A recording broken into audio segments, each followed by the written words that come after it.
Coach's corner. Okay, boys and girls, okay. What you're gonna see is like a lot of people are doing the 2015 track. Let me give you a quick little side note on that. Whoever wants to do the 2015 track, you just gotta let me know. In my opinion, it's a great way of all of you guys getting a little bit better. You can spend a little extra time in the gym, do all that stuff. All I do is I ask you guys not to talk during class or not to interrupt stuff, or at least be on time or pretend to be on time. Doesn't happen, however, let's cut the shit out of my finger on this. Understand is that it's gross.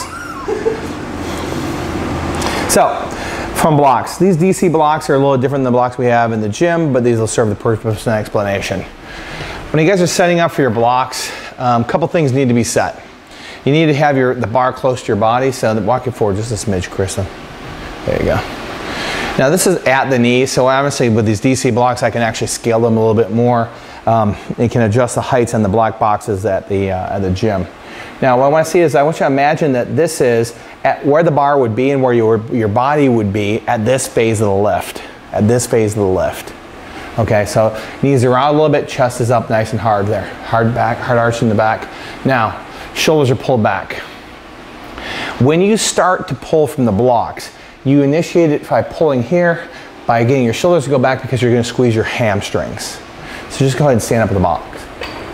Notice there was no preparatory movement. I occasionally get videos from athletes that where they kind of go down and up, it's like a slingshot. That's not a good thing, that you don't want that. Part of it is it's hard on the shoulders. It's also just that you'll never get to that position in the middle of a lift. The shoulders are pulled back and clean.